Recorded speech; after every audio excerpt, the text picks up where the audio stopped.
Welcome to all. So let us continue with the next concept, that is RMDIR. So the next command is RMDIR. So RMDIR command is used to remove empty directories from the file system in Linux.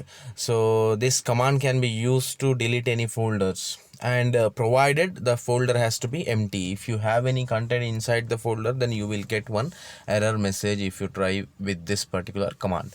The RMIDR command removes each and every directory specified in the command line only if these directories are empty. So if the specified directory has some directories or files in it, then this cannot be removed by RMDIR command. So that is what I just said. So if you have some content inside a particular folder or directory, you cannot make use of this command to remove it. So syntax also they have given RMDIR followed by some options. You can pass the options also. It may be like P or V or verbose, or ignore, fail on non-empty directory. So some options are available for RMIDIR command. So you can pass the options also. Along with that, you can go for multiple directories also. You can remove multiple directories. In the last line you can see RMDIR followed by my directory 1, my directory 2, my directory 3. So and you can ultimately the meaning is you can provide many directories, so that in using one command you can perform many tasks or deletion of many tasks. So that also possible. Okay, so this is with respect to removing of some directories. Now next you have CD command. So CD command in Linux known as change directory command. So if you want to change the directory, usually in a graphical interface, what you do, you just move your mouse and take the cursor to a particular directory or folder. You will double click it and you will get inside the directory. But using command line, how to do that we will see. So using CD command you can make you can perform that particular task. It is used to change current working directory. So current working directory means, what is the meaning of current working directory? Say for example, you are in a particular folder. Say for I don't know how many of you know about Linux, but if you would have used Windows many times. Okay, so what exactly you do, you just go to my computers. Inside that you will see so many drives. Say for example, you go to D drive. Inside the D drive you have one folder called picture. Okay, you double click it, you get inside the folder. Then with respect to this particular terminology, now your current present working directory is that D slash your picture slash that particular folder. So that is the thing. So that is the meaning of current working directory. So where exactly you are present or currently where you are working, that directory is called as current working directory. So you can see the syntax later on. So you have CD followed by directory. So directory, you can pass the directory name also. So in the examples you can see CD slash directory 1 bar slash directory 2.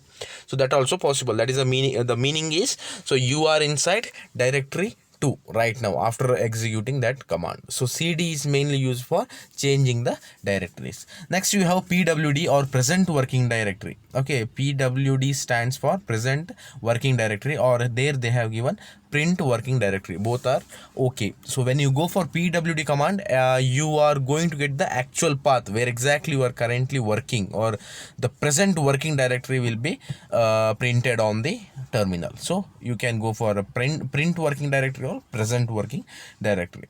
As the name states, command PWD prints the current working directory, or simply the directory user is at present, where exactly he is residing. That particular path will be printed on the terminal. It prints the current directory name with the complete path starting from root. Okay, the command is built in shell command and is available on most of the shell. It may be bash shell, bourne shell, bourne shell, KSH or ZSH.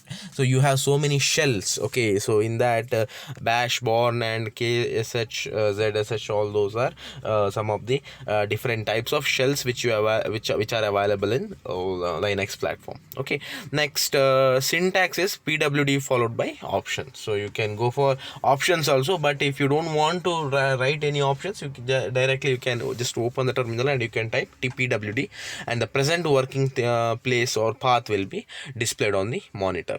Next you have find command. The find command is one of the most powerful tool in the Linux system administration. Okay, next it searches for files, then directories in a directory hierarchy, okay, based on the user given expression, and can perform user specified action on each matched file. So ultimately what they're trying to say is, as the name suggests, find is nothing but you can target a particular file or directory. Okay, using find command you can find a particular data or file. Okay, you can use the find command to search for files and directories based on their permissions, type, date, ownership, size, and more. So in the previous videos you have seen ls space hyphen l. So when you go for ls space hyphen l, you are going to list out all the files along with the details of that particular file. It may be file permission or file ownership or a symbolic link maybe, or creation date, updation date, size of the file, and file name with the extension. All those information will be displayed on the screen, isn't it? So based on that you can find the particular file. That is the meaning of that particular sentence, whatever they have given there. Okay, it can also be combined with the other tools such as grep or sed. So that also two commands, grep command and sed command. Okay, so using that command also you can make use of this particular task. But find also one of the command which is available in Linux platform. Okay, find followed by options and path and expressions you can pass. So that is the syntax. Okay, now you can see the example over there. Find hyphen l, next var slash ww, next hyphen name star.js. So it will find all the files which has the extension JS or JavaScript. Okay, the meaning of star is more than once, isn't it? A question mark is for one, and star you can print many, isn't it? So the files with the .js extension, it will find from which path, from slash var slash ww. From there you are going to print all the JS files. The option L tells the find command to follow the symbolic links. So based on that symbolic link you are going to find a particular file. Next, where ww, that is a path, files will be searched in that particular path. Next, name dot star.js tells the find to search files ending with .js. That is the thing. So that is the extension. JS is extension.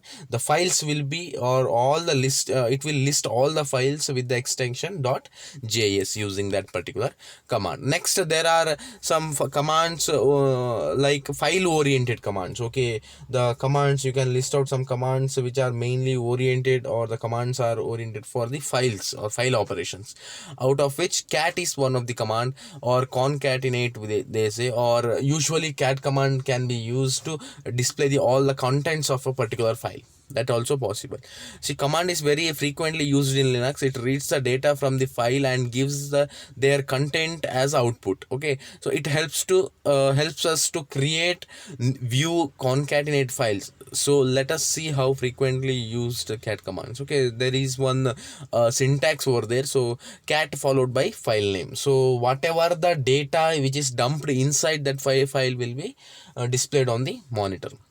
Next, cat n file name. So to view the contents of a file proceeding with the line numbers. Okay, so if you go for the option n, so it will display the total number of lines available in that particular file. Next, followed by, in the last command is cat greater than new file. What happens if you go for this particular fashion? Sorry, ultimately it is going to create a new file. Okay, if you go, or if you run that particular command, cat followed by greater than symbol and new file, or new file is nothing but a file name, you can pass a file name over there, so it will create a new file. So cat can be used for so many work. Next you have cp command. So to copy one or more files to another location, you can use cp command to copy a particular file from one location to another location. That is possible. Next, cp followed by options and source and destination. So you can pass some options, along with you have to specify the source as well as the destination. So from which place you are taking that particular file, and for which position you are going to dump that file. Both thing has to be given. So ultimately source and destinations are nothing but the path of the particular place, or that pwd you have seen in the previous slide, isn't it? So slash home slash username slash directory1 slash directory2, something like that. So that is nothing but a path. You should pass the path for source as well as destination. From source is nothing but where that particular file is residing, and destination is nothing but to which place you have to put that particular file. So something like that. Okay, next, I is for interactive prompt before overwriting. So you can go for the I option, you can go for P option, preserve. So preserve file attributes if possible.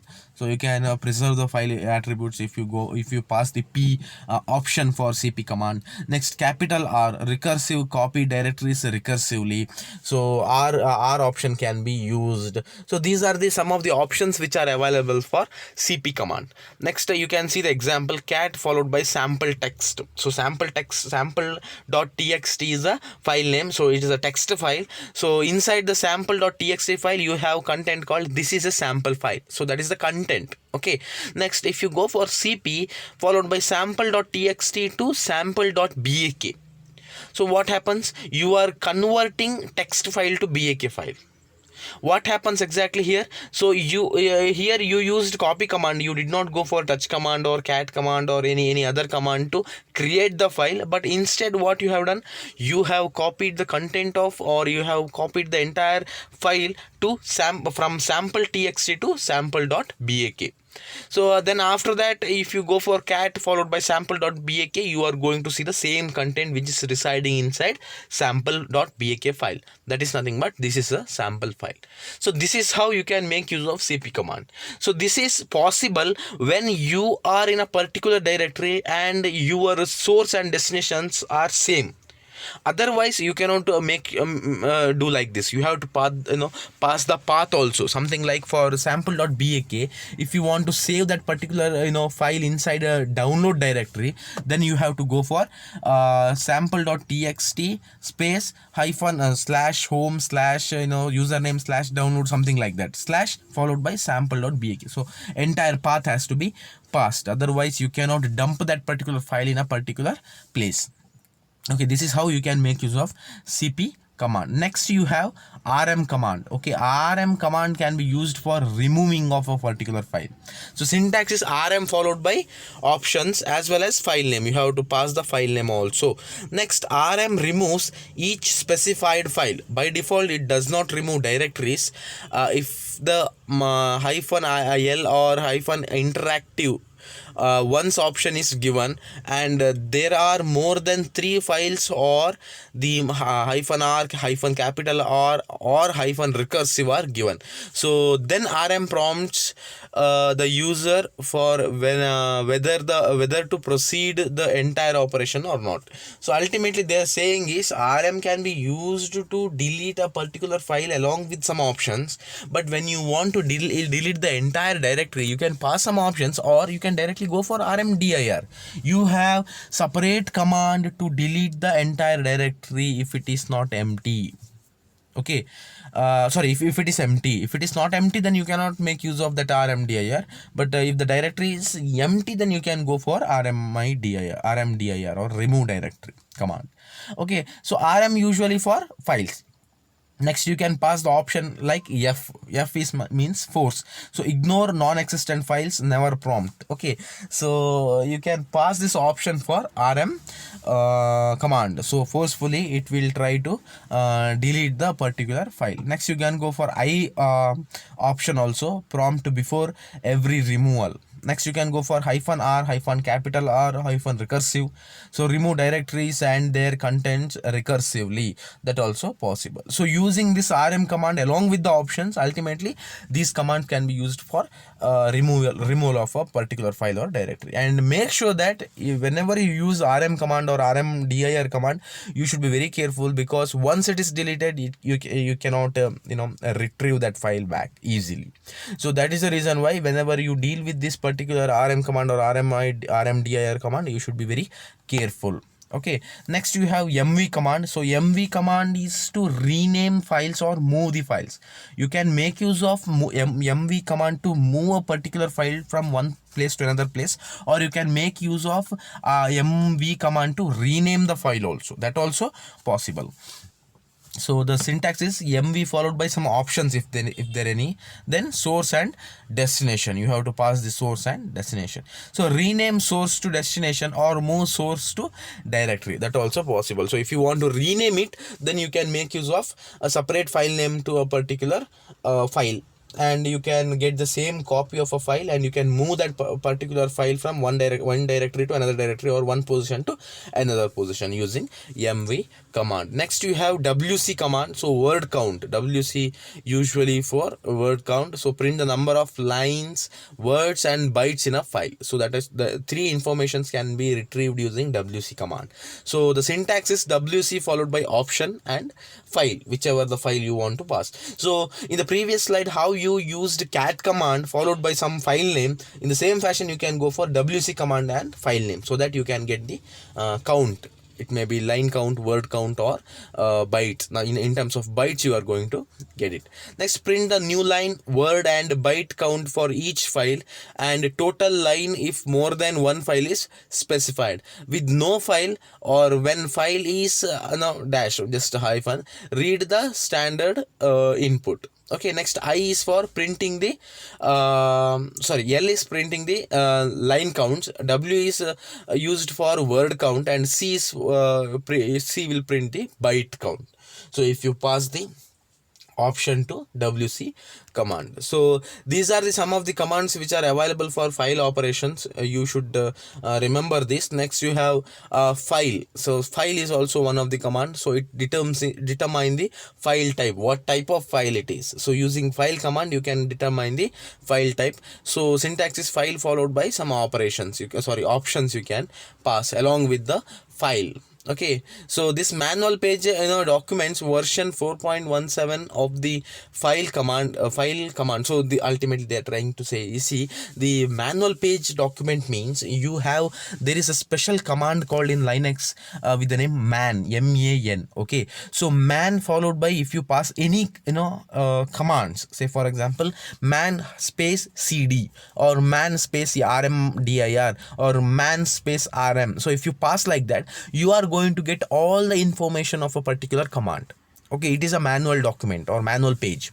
You will get all the information along with the options. So it is offline. You don't require the internet connection also. It is by default, it is available. That man command is by default available in the particular Linux operating system. So using man command you will get all the information. Here also they are trying to say that you can get all the information about a particular file or a particular command using manual page. Okay, next, file test each argument in an attempt to clarify it. So there are three sets of tests performed in this order. So first one is file system test, magic number test, and language test. So there are three mainly available tests which can be performed.